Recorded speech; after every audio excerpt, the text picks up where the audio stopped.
Hey everyone, welcome to fairy tale. अब तक हमने देखा वी मून पैलेस चला जाता है। वी को गए हुए 5 साल बीत जाते हैं। वी के जाने के बाद से लैंसन ने खुद को काम में बिजी रखना शुरू कर दिया, पर उसने युआन की जिम्मेदारी बखूबी निभाई। उसकी परवरिश में उसने कोई कसर नहीं छोड़ी। वो उसकी वैसी ही केयर करता था जैसे वी हमेशा युआन की केयर करता था। उसने पूरी कोशिश की कि युआन को कोई भी कमी ना हो। युआन भी बहुत ज़्यादा खुश रहता था। उसके फादर पहले से ज़्यादा उसकी केयर करते थे और उसके साथ टाइम स्पेंड करते थे। इस बात से वो बहुत खुश था, पर उसे धीरे धीरे वी की कमी खलने लगी थी। इसलिए वो हमेशा लैंसन से वी के बारे में पूछता था, पर लैंसन कोई जवाब नहीं दे पाता था। युआन जब भी चांद की तरफ देखता तो उसके मन में हमेशा ये सवाल आ जाता था, उसकी मदर कब वापस आएगी। वो सवाल पूछे बिना रह नहीं पाता था। उसने ये सवाल तब तक दोहराया जब तक उसे ये बात पता न चल गई, स्वर्ग में जाने का आखिर मतलब क्या होता है। तब से उसने वी के बारे में पूछना बंद कर दिया। उसे समझ आ गया, जब भी वो वी के बारे में पूछता है तो उसके फादर को कितना हर्ट होता है। और ऐसे ही वी के बिना 1 साल ऐसे गुजर जाते हैं। युआन बाकी बच्चों के मुकाबले काफ़ी स्ट्रॉन्ग था और उसने जल्दी से कल्टीवेशन को सीखना शुरू कर दिया। युआन अब इतना कैपेबल और मैच्योर हो चुका था कि उसने लैंसन को सपोर्ट करना शुरू कर दिया। इस बात से लैंसन काफ़ी खुश और सेटिस्फाइड रहता था। इतने साल बीत गए, तब भी लैंसन वी का इंतजार कर रहा है। उसे उम्मीद है एक दिन वी उसके पास ज़रूर वापस आएगा। यहाँ मून पैलेस में हम वी को देखते हैं, जिसका लुक अपीयरेंस काफ़ी हद तक चेंज हो गया था। अगर उसे कोई एक बार देखे तो वह पहचान नहीं पाएगा कि वो वी है। उसके काले घने बाल वाइट कलर के हो गए थे। उसकी आईज हमेशा स्काई ब्लू कलर की होती थी, जिसमें एक खालीपन था जो शायद लोगों को नजर ना आए। इन सब से बढ़कर उसके पास उसकी अपनी पास्ट की लाइफ की कोई भी यादें नहीं थी। अगर उसे कुछ याद था तो वो ये था कि उसकी फैमिली धरती पर उसका इंतजार कर रही है, पर वो कैसे दिखते हैं, उससे उसका क्या रिश्ता है, वो कहाँ रहते हैं, ऐसा उसे कुछ भी याद नहीं था। वो एक बार तो धरती पर जाना चाहता था। आखिर धरती पर ऐसा क्या छूटा है उसका, वो ये जानना चाहता था। उसने ये बात किसी से भी नहीं की कि वो धरती पर जाना चाहता है। उससे रिलेटेड कोई भी बातें वो नहीं करता था, क्योंकि उसे पता था कोई भी उसे धरती पर जाने नहीं देगा, तो लोगों को अपनी फीलिंग बताकर क्या फ़ायदा। इसलिए वो अपनी इच्छा को अपने अंदर दबाए रखता है। अब हम वी को देखते हैं, जो अपने रूम की बालकनी में बैठा हुआ था, शांति से बाहर का नज़ारा देख रहा था। उसे अब लोगों से ज़्यादा घुलना मिलना पसंद नहीं था। पैलेस में सिर्फ कुछ ही लोग थे जिससे वो खुलकर बातें करता था। तभी उसके पास फई आती है, जिससे भी अक्सर बातें किया करता था। वो उसके साथ हमेशा फ्रेंडली रहता था। फई कहती है, सियान गगा, आप हमेशा बालकनी में बैठे हुए क्या करते हैं।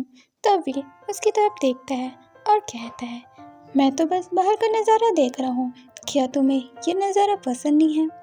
तो फई कहती है, अरे ऐसी बात नहीं है, मैंने तो बस ऐसे ही पूछ लिया। तब भी कहता है, वैसे तुम मेरे पास क्यों आई हो, क्या तुम्हें मुझसे कुछ काम है। तो फई कहती है, क्या मैं बिना काम किए आपसे मिलने नहीं आ सकती।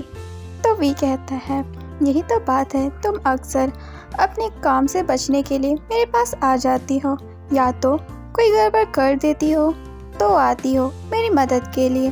तो बताओ तुमने आखिर अब क्या किया है। तो फई अपने सर को चलाने लगती है और स्माइल करके कहती है, सियान गगा, मैंने कुछ भी नहीं किया है। ये सारी गलती तो छाव छाव की थी।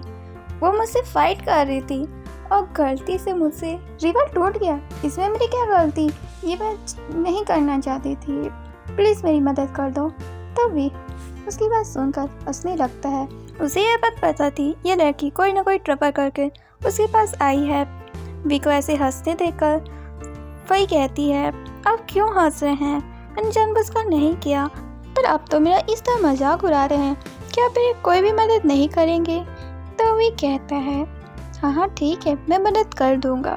सबसे पहले तो वो रिवर को ठीक करना पड़ेगा, नहीं तो अगर मून एम्परर ने उसे ऐसे देख लिया तो पता नहीं वो तुम पर कितना गुस्सा करने वाले हैं। तो फई कहती है हाँ इसलिए तो मैं आपके पास आई हूँ। तब वी ताली बजाता है। तब उसके पास सर्वेंट आता है। तो वी कहता है क्या तुम लोगों ने रिवर को रिपेयर करने का काम शुरू कर दिया? तो सर्वेंट हाँ में सिर हिलाता है। तब वी उससे जाने का कह देता है। तो फई कहती है क्या आपको पहले से पता था कि मैंने रिवर को तोड़ दिया है? तो वी कहता है भला मुझे कैसे पता नहीं चलेगा जब तुमने उसे तोड़ा था। तो धमाके की आवाज़ तो सबने सुनी थी। तो फई एम्बैरेस फील करने लगती है। वो तो अक्सर कोई ना कोई गड़बड़ करती रहती है।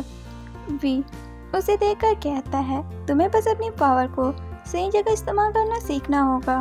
मुझे उम्मीद है तुम जल्दी इसे करना सीख जाओगी। उसके बाद तुम भी किसी खास पोजीशन में आ जाओगी। तो वही कहती है ये तो नामुमकिन है। उसकी बात सुनकर वी कहता है तुम ऐसा क्यों सोचती हो? तुम बहुत पावरफुल हो, बस तुम्हें अपने मन को शांत करने की ज़रूरत है, एकाग्र होने की ज़रूरत है। उसके बाद तुम अपनी पावर को सही जगह इस्तेमाल कर पाओगी। तब वही वी को गले लगा लेती है और कहती है सियान काका सिर्फ आप हैं जो मुझे समझते हैं, वरना तो सब मेरा मजाक उड़ाते रहते हैं।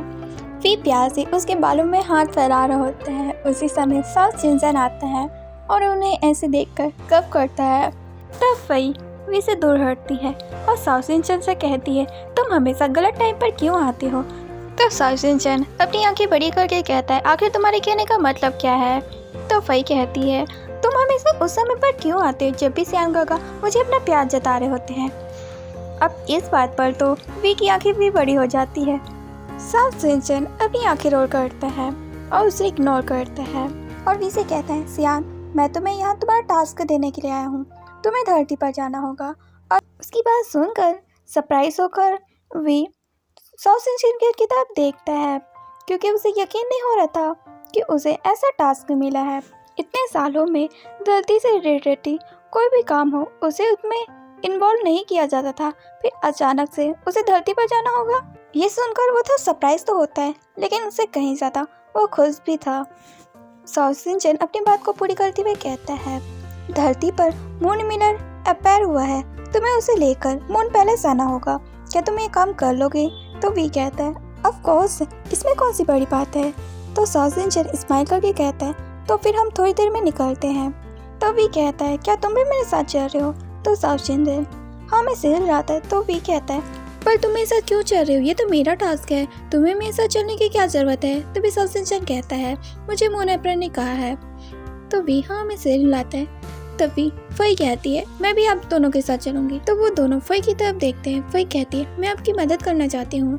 तो साउथ जिनसन उसका मजाक उड़ाते हुए कहता है तुम मदद ना करो तो वही बेहतर है, तुम मदद करने के बजाय परेशानी बढ़ाने में माहिर हो। साउथ जिनसन की बात सुनकर फई को थोड़ा बुरा लगता है पर वो पाउट करती है और वी से कहती है सियान काका प्लीज़ मुझे अपने साथ ले चलो ना, please please please. Fai cute बनकर अपने इमोशनल को छुपाकर वी से रिक्वेस्ट तो कर रही थी पर उसकी आंखें हल्की नमी थी। ये देखकर वी को थोड़ा बुरा लगता है। फई एक फेरी थी पर बाकी फेरियों की तरह वो अपनी पावर का सही इस्तेमाल नहीं कर पाती थी, इसलिए अक्सर बाकी फेरी उसे बुली करती थी या उसका मजाक उड़ाती थी। इससे फई को काफ़ी बुरा लगता था पर वो कुछ कर भी नहीं सकती थी। एक वीर था जो उसे हमेशा सपोर्ट करता था और उसकी मदद करता था। इससे फई को काफ़ी अच्छा लगता है कोई तो है जो उसको समझता है, इसलिए वो हमेशा वी के क्लोज होने की कोशिश करती है।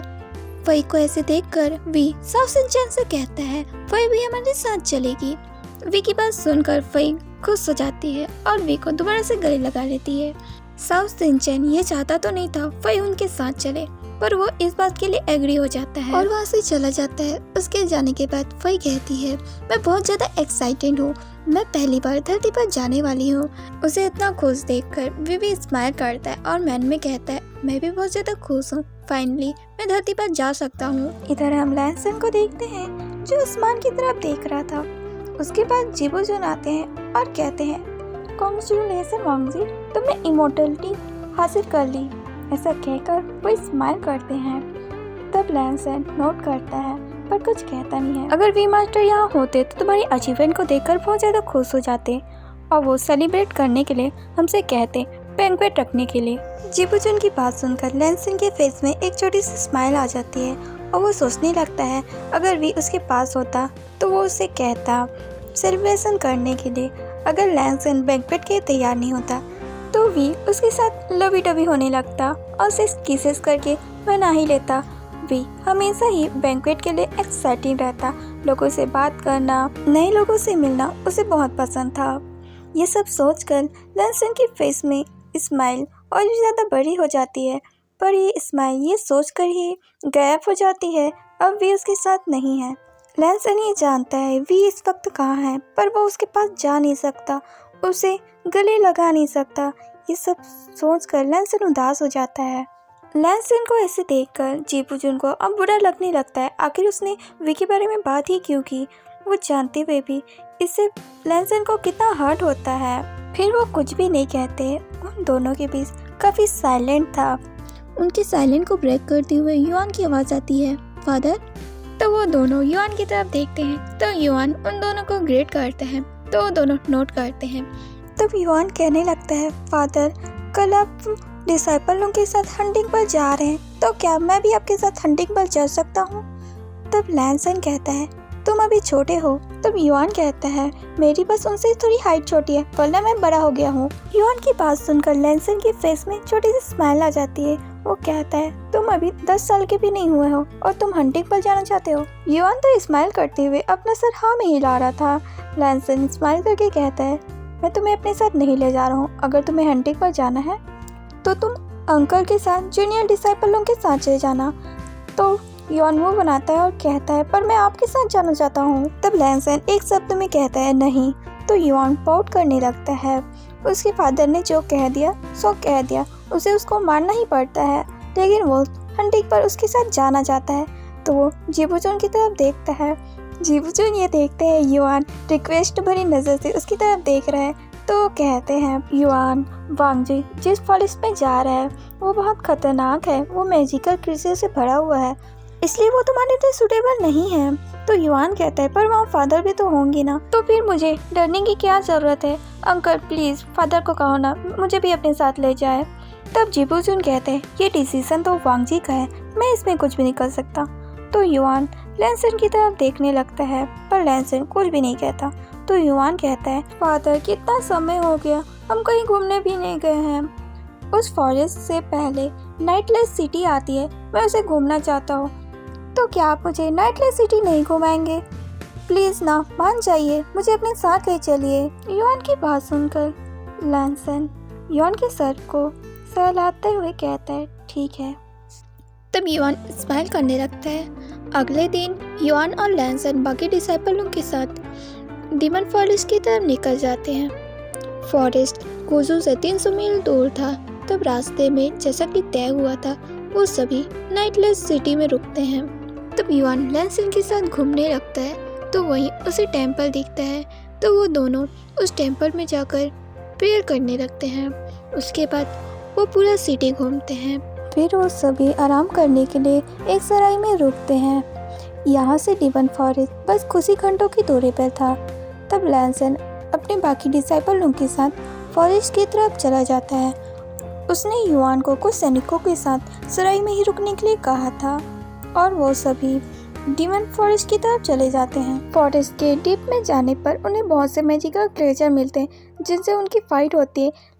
लैंसन के जितने भी डिसाइपल थे वो काफ़ी अच्छे योद्धा थे और वो सारे मैजिकल क्रिएचर से अच्छी तरह से फाइट करते हैं, इसलिए लैंसन को कुछ भी करने की जरूरत नहीं पड़ रही थी।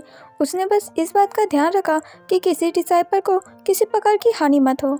इधर युआन अपने गार्ड को चकमा देकर डीमन फॉरेस्ट की तरफ आ जाता है। डीमन फॉरेस्ट के कुछ अंदर जाते ही उसका सामना कुछ क्रिएचर और बेस्ट से हो जाता है, जिसे युआन बड़ी आसानी से हंट कर डालता है। अपने पेरेंट्स की तरह उसके पास भी आइकॉनिक पावर है, जिसकी मदद से वो इतने मामूली क्रिएचरों को बहुत आसानी से हरा सकता है। युआन को अब यही लगने लगा था कि उसके फादर और अंकल ऐसे ही इस फॉरेस्ट को इतना खतरनाक बता रहे थे। तो वो फॉरेस्ट के और भी अंदर जाने लगता है और लैंसन को खोजने लगता है। शाम हो चुकी थी पर उसे अब तक लैंसन नहीं मिला था, तो वो वापस जाने का फैसला करता है। वो फॉरेस्ट के काफ़ी अंदर आ चुका था और रास्ता भटक भी चुका था। वो एक रास्ता को चुनता है और उसी की तरफ आगे बढ़ने लगता है। वो थोड़ा दूर आगे बढ़ा ही था कि उसे एक बिस्ट नजर आता है जो सो रहा था। युआन अभी उसे हंट नहीं करना चाहता था, तो वो वापस वहाँ से जाने लगता है। पर युआन की आहट सुनकर वो बिस्ट जग जाता है और खड़ा हो जाता है।